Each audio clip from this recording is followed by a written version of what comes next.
para que haya luz al príncipe Leopoldo, con lo cual se elimine el estigma relacionado con el periodo del dolor durante el parto en 1884. El 15 de septiembre se demuestran los efectos anestésicos locales de la cocaína en Alcomia por Joseph Bretauer en el Congreso de Oftalmología de Heidelberg.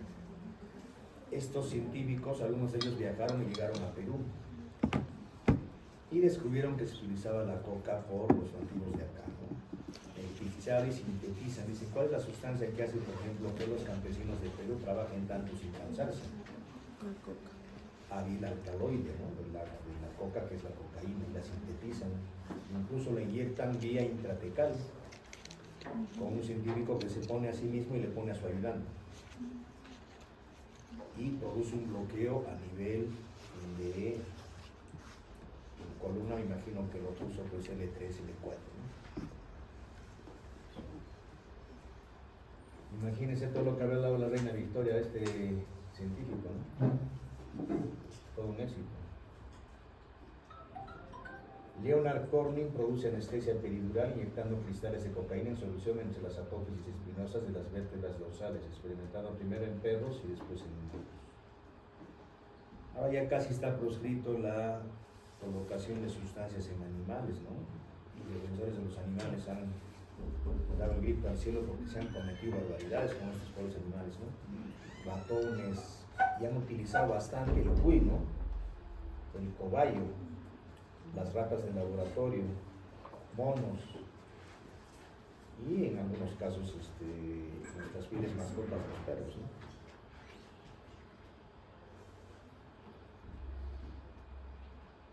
En 1898, Augusto K. Gevier introduce la primera anestesia raquídea inyectando a su asistente y a sí mismo. Este es el loquito que hizo eso, ¿no? Le habrá hecho asistente que le ponga, o él se lo ha puesto. Un poco difícil, con espejo. Y aún así, claro, su asistente, tú me pones a mí, yo te pongo a ti, no podían levantarse los días. Entonces, ¿qué cosa colocan? Cocaína, ¿no? Cristales de cocaína. El 16 de agosto aplicó 3 ml de cocaína al 0.5% en el espacio espinal de un paciente para que se le pudiera realizar una amputación de miembro inferior. Vieres este caso. 1919, Mahmechan funda la Sociedad Nacional de Investigación y Anestesia. Y en 1923, María Ross, también famosa, ¿no? La primera anestesióloga, ¿no? Llegó a Estados Unidos. Miren, más o menos en la década del 30 es que se crea ya como especialidad en Estados Unidos. 20 años después en Perú, ¿no? 1954. En lo que es la Sociedad Peruana de Anestesia, Analgesia y Reanimación, ¿no? Se les paga. En 1924, la Sociedad Nacional de Investigación en Anestesia se convierte en la Sociedad Internacional de Investigación en Anestesia. El 27, Waters es nombrado primer profesor universitario de anestesia en Estados Unidos por la Universidad de Wisconsin, según el Club de Viajes de Anestesistas. El 27, Magellan sintetiza la diperocaína. Eislet, la tetracaína. La dibucaína fue descubierta por Ullmann en 1929. Ese año también se describe el tribromoetanol como anestésico en los derivados del alcohol. ¿Cuál es el tóxico, el metanol o el etanol? ¿Qué alcohol es, el metílico o el etílico? ¿Qué toman ustedes? ¿Metílico? Etílico. A veces. Sí, me imagino que a veces. Es cierto, ¿ah? Ese alcohol hidratado, como no hay plata y qué cosas eran esas chactas, son alcoholes metílicos. Están hidratados con agua. ¿Y qué producen intoxicación por alcohol metílico? El alcohol metílico. Ceguera irreversible. Hace unos meses leí que en Piura, creo en una parte del norte, se habían juntado varios amigos, debían comprar ese trago. A los 2 días, ciegos. Les ha quemado el nervio óptico, es irreversible ese daño. Preferible que tomen, ¿qué? Pues no sé. Si no les alcanza, mejor no tomen, ¿no? Les dan uno de esos tragos en una discoteca que no saben por ahorrarse. Estos infelices agarran el metílico, lo hidratan y una gaseosita y un colorcito, porque sabe casi igual cuando está hidratado, ¿no? Eso algunos han experimentado y no sienten. Y son bebidas recontra adulteradas.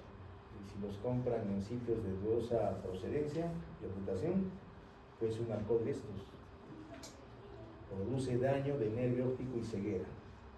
Esos que han estado en fibra, 5 han quedado ciegos, ya irrecuperables, ¿no? Y habían tomado una botella nada más, ¿eh? De este alcohol metílico. Antiguamente igual, ¿no? En estas guerras de secesión y todo, donde no habían todavía, estaban experimentando los anestésicos, se utilizaba alcohol para embriagar al soldado, ¿no? Media botella de whisky. ¿De qué whisky hay en esa época? ¿Cuál es? ¿El whisky norteamericano?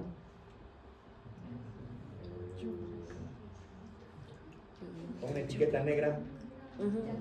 Jack Daniels, ¿no? Medio Jack Daniels ya estaba ya entonado. El soldado le decían: vas a aguantar, le hacían un torniquete para evitar el sangrado y también para aumentar circulación, ¿no?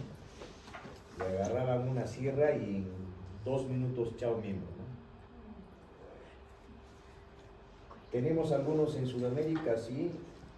José del Orme ensambló el primer aparato de anestesia con vaporizadores para éter, cloroformo y cloruro de etilo, tanques de oxígeno y CO2 y una marmita para cal soldada ensamblada en Buenos Aires, Argentina. Se inventó una maquinita, un vaporizador, ¿no? Le ponían las sustancias estas, se volatilizaban, entraban a una manguerita tipo alambique, con esta marmita que estaba soldada, me imagino en bronce. Deben haber ahí dibujos y fotografías de estas primeras máquinas de anestesia, ¿no? Las sustancias que después se han convertido en anestésicos han derivado de todo esto, ¿no?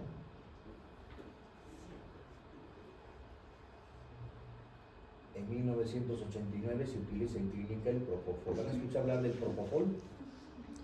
¿Qué es el propofol? ¿Qué características tiene?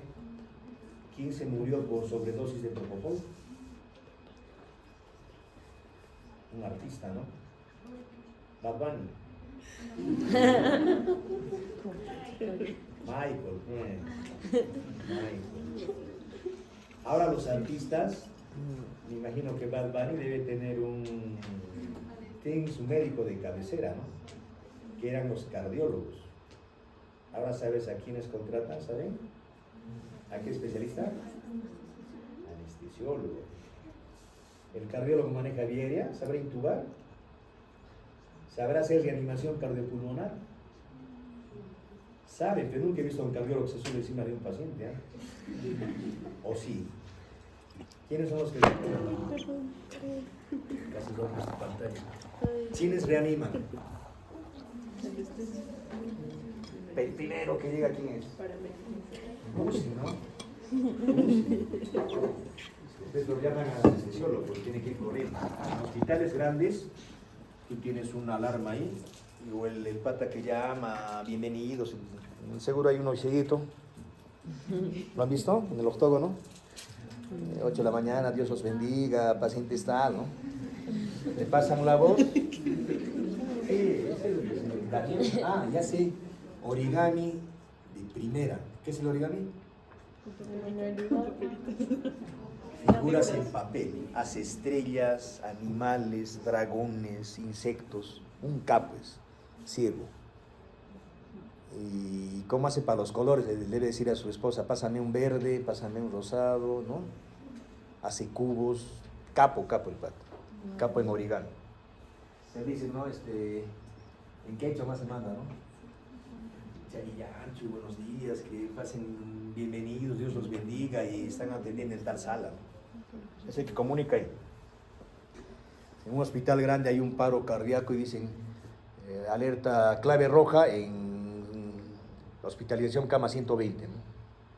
Entonces corren todos y siempre tiene que haber un equipo Si no es el de reanimación, el básico es un laringoscopio y un tubo endotraqueal, que también vamos a verlo cómo es, ¿no? Si alguna vez he llegado y tubito al paciente, oxígeno en la ambu y de ahí lo conectamos. Y eso es determinante por el tiempo. Más de 6 minutos, un paciente en ese estado, ¿qué ocurre? Muerte cerebral. ¿Y de ahí qué pasa? Congresistas de la República, fue. Partido Naranja, Guacuña. ¿Qué más hay? ¿Qué otros impresentables hay? Acción Popular. Los niños. Pues conectados, sin vergüenza, están haciendo comprar autos de lujo ahora. Falta medicamentos en el hospital, autos de lujo. Ya saben por quién no votar, ¿no? Bueno. 6 minutos, muerte cerebral, ya no lo reanimas, ¿no? Más de puede pasar, pero reanimarlo y sacarlo del paro vegetal, ¿no? ¿Habrá calidad de vida ahí? Como Gustavo Cerati, que se quedó con 3 años, ¿no? Conectado a un ventilador mecánico en su casa y lamentablemente falleció. Ya no había vuelta a quedarle, ¿no? Entonces el tiempo es fundamental ahí para socorrer a estos pacientes, intubarlos. ¿Ustedes han hecho RCP avanzado o RCP por lo menos? Deben de saberlo. Ahora ahí pues hay una escuela en Estados Unidos que te prepara, te da un cartón y hay que actualizarlo, ¿no? Cada 2 años te cuesta una buena cantidad. Reanimador, ¿no? El ABC famoso ha cambiado, el ABC ya no se sopla ahí. El masaje es más efectivo, ¿no? ¿Cuánto se debe de presionar para que sea decente el masaje? ¿Cuántos centímetros? 5, ¿no? Y para 5 tienes que hacer fuerza. Ahí practiquen, bueno, al que le haga le va a doler, ¿no? Tiene que hundirse 5. Vas controlado. ¿Y qué tiempo creen que puedan hacer un masaje así decente, que sirva? Tú que pareces participativo. Hace 2 minutos, 1 minuto. 2 minutos. Inténtenlo a ver cómo se van a agitar. Terribles. Cuando hay estos casos, generalmente, mientras más reanimadores haya, mejor. Entonces uno agarra y controlas el tiempo. Ahora que todos tenemos celular, cronómetro, ya le dice. Ahora, ¿cómo haces acá? O agachándote con el cuerpo. En el cuerpo, no puedes flexionar. Cuerpo, superficie dura. Si está en una cama con colchón, no es efectivo, ¿no? Por eso hay tablas. En salas de cuidados intensivos hay tablas. Ponen la tabla abajo y es una superficie dura. Entonces tienes que contar. Más de 2 minutos terminas cansado, agitado. Y entre el otro, y entre el otro. Uno tiene que controlar qué tiempo ha pasado si no ha reaccionado, ¿no? 10 minutos, si hay pulso todavía puedes hacer algo. Se han salvado, sí, un montón. Han muerto, también han muerto un montón. En hospitales en Europa, Estados Unidos hay desfibriladores. Fáciles de usar, tú prendes y le colocas, y separarse. Acá no tenemos, en el centro comercial hay alguno. Deberían exigirle pues casi diga mala palabra, al dueño, ¿no? ¿Quién es el más rico del Perú? ¿Quién es el más rico del Perú? Sin buscar, pues. El dueño, pues, del mall. ¿Quién es? Rodríguez Pastor. Fortuna está calculada en 8.000, creo, millones de dólares. Se ha comprado acciones en empresas de Chile, ¿no? Dueño de Inca Pharma, de Mi Pharma, de Tu Pharma, bueno, de todas. Todos los malls son de él. Tiene empresas cementeras. Debería haber en el mall por piso un desfibrilador. Pasa por ahí, está caminando el doctor Arturo Zapata con su alumna y están conversando y un paro. Lo sacamos. Lo sacamos, pues, ¿no? Y salvar una vida, golazo. Y les cuento una anécdota. Cuando están enseñando justo anestesia, había un alumno que le encantaba, fascinado a todas las prácticas que quería entrar. Fíjate, yo voy a hacer, me dice. Me gusta, siempre me ha gustado, bueno. Había leído todo, un capo. Y en las clases, pero a ver, tú no participas. Digo, ¿te puede intubar, doctor? O sea, ya vas a intubar. Y ingresó y bueno, venía y me enseñé y aprendió. O sea, si yo les enseño a ustedes a intubar, a ver, en 5 días les enseño bien. Pero practicando, ¿no? Haciendo 50 intubadas. La vas a hacer. El problema es cuando se presentan complicaciones, ¿no? Un malampate difícil, un McCorman difícil, que no te funcione la pala, que el paciente sea obeso y su cuellito así no pueda extender. Hay complicaciones. No intubable, no ventilable es el más grave. Nunca me ha tocado, espero que no me toque. No lo puedes ni ventilar ni intubar. Tráqueo, ¿no? Tráqueo. Si no, se muere. Parece que tienes que hacer la visita anestésica, ¿no? O cuando llega el paciente, se echa, a ver, señora, estire el cuellito, abra la boca. Y ahora, abre un poquito más. Puedes meter en problemas, ¿no? Tenemos ahora el videolaringoscopio, que es un aparatito que te aumenta el ángulo para que puedas ingresar con un tubo. Hemos utilizado, es mejor, ves ahí, la epiglotis, la glotis, la entrada y puedes colocar esto. Antes utilizabas un mandril, un alambre que colocabas al tubo, le ponías en palo de golf y al cálculo, ¿no? Veías epiglotis, debajo de la epiglotis a la glotis, ¿no? Metías rezando, a ver, jala, jala, porque como es rígido puedes dañar, son órganos nobles.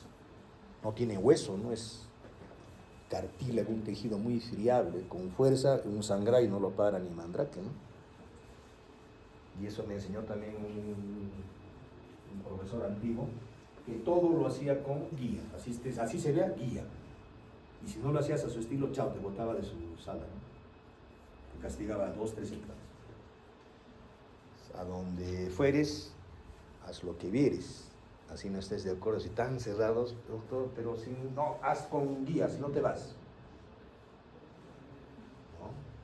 Muy cerrados.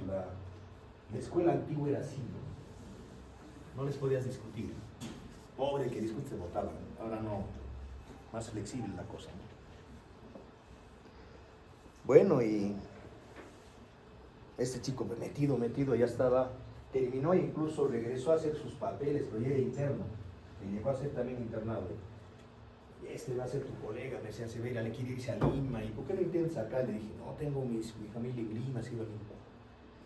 Y un día pasa el chico a las 8 de la tarde cuando hay cambio de turno, por emergencia, y unos gritos ahí. Era un niño al que no podían intubar. Y la mamá y el papá y la familia gritando. Gritos así destemplados. Y él pasa con su mochilita, ¿no? Y se mete ahí a la sala. A ver, les dice, y lo querían votar. ¿Quién es? Es interno, él sabe. Abre y le coloca el tubo. Lo que no podían hacer por nervios, porque estaban ya estresados, lo hizo ese alumno. Y me cuentan, pues, la historia, no ha intubado. Le digo, si toda la rotación que has hecho, o sea, te ha servido alguna vez para que intubes, o sea, cuando hacen rotaciones hacen un mes, ¿no? Los especialistas. Los que van a hacer la especialidad, digamos, qué sé yo, gineco. Y ese era un alumno como ustedes de anestesiología de un semestre, ¿no? Que casi ninguno ha intubado. Cuando es muy fácil sí les hago intubar, ¿no? Con dirección, a ver, coloca el tubito. Él ya había hecho y le gustaba, ¿no? Y lo salva. Un golazo, que en las patas habrá sentido superhombre, ¿no? O sea, salvar a un niño en esas circunstancias, bravo, ¿no? Que lo sacaron. Y me cuentan, ¿quién es este algo? Y me enteré que él, ¿no? Llegó después y no sé si está terminando en Lima y me venía a visitar. No, ¿qué tal? Voy a entrar a su sala, acá entra. ¿Qué tal? ¿Qué has hecho? Otras cosas que están ya más adelantadas, innovaciones en la anestesia. No le gusta terapia del dolor. He hecho un curso en México. O sea, cuando uno está metido, no hay vuelta que darle. Tú te das cuenta quién va a ser bueno ahí, ¿no? Y eso es lo que tienen que buscar ustedes. Ahora, lamentablemente, la medicina se ha vuelto mercantilista, ¿no? Lamentable, pues ya no hay la vocación. Seguramente ustedes lo han hecho por vocación, no sé si todos, que sería lo ideal. Porque no debe haber peor cosa que trabajar en algo que no te gusta, ¿no? O se equivocan en la especialidad y después renuncian. Entonces, pensarla bien, ¿no? Ya están cerca de terminar. Y ahí se van a dar cuenta bastante cuando han internado. Si lo pueden hacer acá en el seguro, pues bien peleados. Excelente. El interno acá mueve el hospital. Entonces está metido en todo y va a ver todas las especialidades y se va a inclinar o a cirugía o a los otros campos, ¿no? Medicina interna, por ejemplo. Ahí tienes cardio, neuro. Y las otras que se complementan con consultorio y también sala, ¿no? Urología, está ginecología, trauma. Pues tienen un buen abanico para escoger, ¿no? Ahora la competencia está bastante fregada. Pero va a haber chamba todavía para ustedes. Porque la población ha crecido bastante, aunque también hay bastantes facultades nuevas, ¿no? Está la competencia nomás en la... ¿Cuál es? Continental, ¿no? Ya va a sacar la primera promoción, no, todavía están lejos. Pero el tiempo se pasa rápido. Entonces el chico este agarró y llegó a intubar a un paciente que estaba en situación crítica, ¿no? Y lo salvó. Entonces, un capo. Hablábamos del protocolo. Bueno, y es 1989, ¿no? Esta sustancia se sintetiza, el componente en el que está el vehículo este era de una lecitina de huevo. Será bastante alergénica, ¿no? La colocaban, hay mucho paciente alérgico a las proteínas del huevo. Entonces, sarpullitos, lesiones, alguna vez habrá ocurrido un edema de glotis, ¿no? Y pacientes fallecieron. Para edema de glotis, ¿cuál es el tratamiento? ¿Saben? ¿Qué es el edema de glotis? ¿Inflamación de qué? La glotis, ¿no? Zonas aledañas. ¿Y qué produce? ¿Qué te produce? No puedes respirar, pues asfixia, es como un objeto extraño, no permite el paso de oxígeno a pulmones. El paciente tiene ese choque, comienza a volverse morado, se hincha. La alternativa adrenalina, ¿no? Potente vasoconstrictor que va a romper ese espasmo tan fuerte. La cantidad la van a estudiar, hay que hacerla, diluirla bastante, porque el vasoconstrictor es terrible. Yo tengo ahí, les voy a contar una anécdota con ese medicamento. Un paciente que es alérgico a la penicilina se ha puesto una inyección en la farmacia y se va a su casa y comienza a sentir escozor primero y malestar en la garganta. El eritema, los granitos en la mano se controlan, ¿no? Un antihistamínico y chao. Hidrocortisona, chao, ¿no? Pero si es de tipo anafiláctico, mucho cuidado, se mueren, ¿no? Imagínate un edema de glotis, ¿qué haces ahí en la calle? Han muerto. Por eso es que en algunas farmacias y precavidas sientes un rato, ¿no? 10 minutos, 15, no hay ninguna molestia, ¿no? Tengo un picazón en la garganta, ahí hay que tener cuidado. Entonces, esas situaciones salen con adrenalina, no todos, pero la mayoría de casos reviertes ese espasmo que es fuerte, ¿no? Pasa el tiempo y ese medicamento se utiliza para anestesia general, no es un anestésico. Para anestesia general lo damos a 2 miligramos kilo peso, ¿no? La ampolla viene de 20. ¿Tienen lapicero o pluma de plumón? Nada, ¿dónde están nuestras delegadas? Vamos a castigar. ¿No han traído plumón? Para seguirte, no te olvides, 3-1. Bueno, las dosis tampoco para que tengan una idea, ¿no? La ampolla viene de 20 ml, 200 miligramos. 200 miligramos en 20 ml. ¿En un ml cuántos miligramos habrá?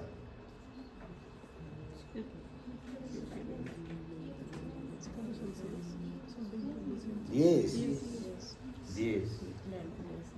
Si es 2 kilos peso y el paciente pesa 70, ¿cuánto le da? 140 miligramos. ¿Cuántos centímetros cúbicos serían?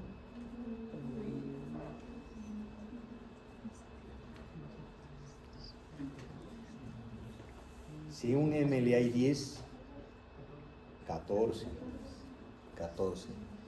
Si utilizamos una jeringa de 20, ¿no? Porque estar sacando en la de 10, 10 y le aumento 4 o en la de 5, 3 veces, no es práctico, ¿no? Agarro la jeringa de 20. Como el vehículo es grasoso, le coloco una aguja gruesa, una 18, la rosada, ¿no? Pasa rápido. Entonces voy a dar, vamos a ir adelantando lo que es anestesia general. Entonces, la primera parte de la anestesia general es la inducción. En el paciente le voy a dar anestesia para una vesícula, digamos, ¿no? Es una señorita. ¿Cuánto pesas, mamita? 60 kilos, ¿no? Le voy a dar 120 miligramos de propofol, 12 centímetros cúbicos o 12 ml, es lo mismo, ¿no? Este medicamento produce bastante dolor cuando se coloca en venas, ¿no? Irrita el vaso. Para evitar el dolor, porque alguna vez he puesto y la mayoría se queja, y peor si es un niño, imagínense a un niño llora, ¿no? La misma dama igual llora, ¿no? Susceptibles al dolor, aunque aguantan más que el varón, ¿no? El varón es un cobarde para el dolor. Hacemos. Bueno, y le coloco lidocaína, ¿no? Al 2%, al 0. No, al 2%. 2 centímetros son 40 miligramos. ¿Para qué es la lidocaína? ¿Quién sabe? ¿Qué más?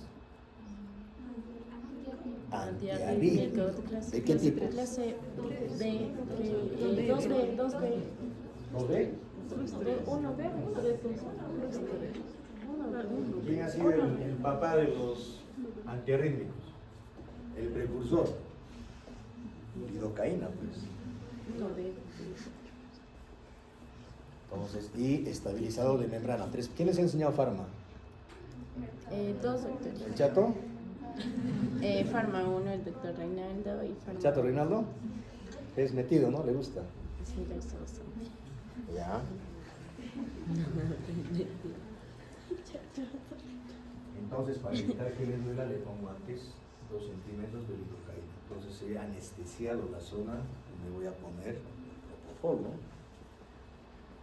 Pasa unos minutos, el paciente comienza a caer, ¿no? Los ojos para atrás, ya no hay reacción, ¿no? Le tocas ahí nada. Antes le he colocado fentanilo, ¿no? Que era un potente analgésico opioide. La ampolla de tan potentes que la ampolla de fentanilo, la concentración es 0.5 miligramos en 10 ml. ¿Cuántos microgramos hacen 1 miligramo?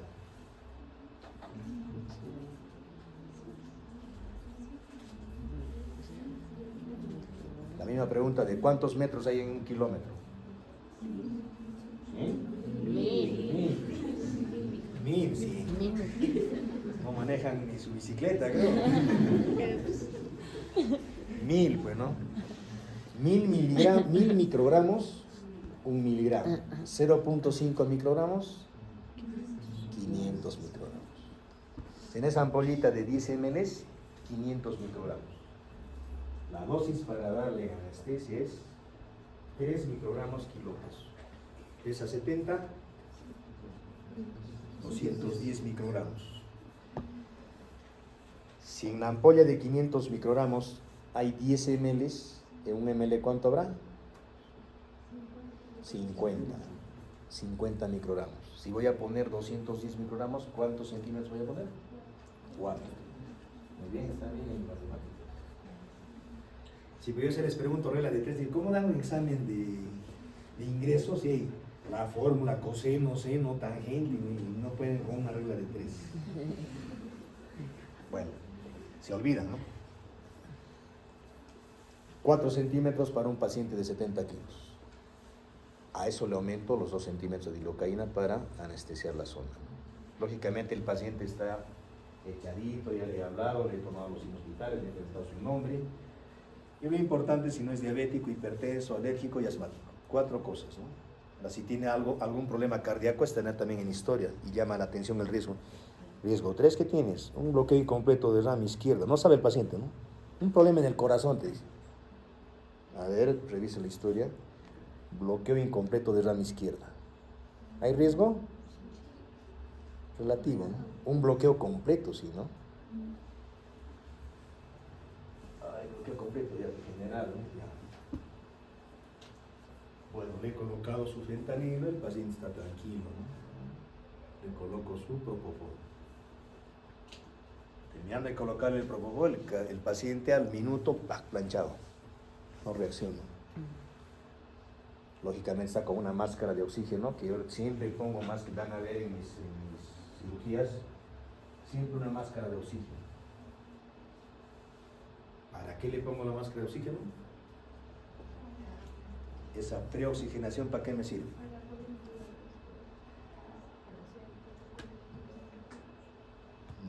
No, vas por ahí. ¿Perdón? Muy bien, para sacar, ¿cuánto es la concentración de el FiO2 en medio ambiente? 21. ¿El resto? Depende de la cantidad de oxígeno, pero si se está con oxígeno. No, el 21%. ¿Y el resto qué es? Nitrógeno. ¿Cuánto? 78%. ¿Te sirve el nitrógeno? ¿Sirve el nitrógeno? Para nada, ¿no? Para hacer una bomba de nitrógeno. 99 y 1%, que de ese 1% es gases raros, CO2. Cuando le pongo la máscara, desnitrogenizo al paciente, ¿no? ¿Para qué? Le doy una concentración del 100% para que me dé tiempo si es que hay una intubación difícil. No va a desaturar, o desaturará paulatinamente de 100, bajará a 98, 96 en unos 5 minutos. Tiempo suficiente para intubar si fuera difícil. Otros colegas agarran, no les ponen directamente la máscara y intuban. Pero en mi escuela me han enseñado eso, ¿no? Pero oxígeno al paciente, y me ha servido un montón. Más si es niño, si es anciano. Los extremos de la vida siempre, mucho cuidado. Le pongo su mascarita, mientras le hablo, voy monitorizando, en 3 minutos, 100%. Chao nitrógeno. He cargado esos alvéolos con oxígeno. Entonces agarro y después de colocarle el propofol, tengo que colocar el otro medicamento más ahí. ¿Qué es el rocurón? Muy bien. ¿Para qué pongo el relajante? Para que se relaje. Sí, pues para que se relaje. ¿Por qué se ríe? ¿Qué relajación doy? ¿Qué musculatura es? ¿Estriada o lisa? Lisa. ¿Sí? Van a buscar. Relajo la glotis para que se puedan ver bien y se expandan las cuerdas vocales, ¿no?, que están a un costadito, lo que nos permite hablar, ¿no? Si se para así, mete un tubito por ahí. Va a pasar tranquilo. Si no le pongo relajante, está cerrado, ¿no? Haría un poco de fuerza para que entre el tubo, un tubo de este diámetro, casi del dedo, de este puede ser un poquito más grueso. Imagínense un tubo por ahí. El relajante nos permite una intubación adecuada, y si es que las pones en adecuadas dosis, también una relajación de la musculatura lisa y estriada para que puedan operar bien. Está muy duro, dicen.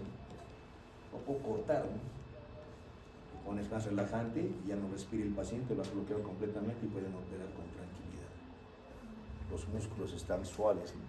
Si vale el término, ¿sería suave? Fáciles de manipular, ¿no?, de cortar. Y ese propofol, como el fentanilo, pero no en esa proporción, también produce sensaciones agradables. Michael Jackson padecía de dolores crónicos, no sé dónde, ¿no?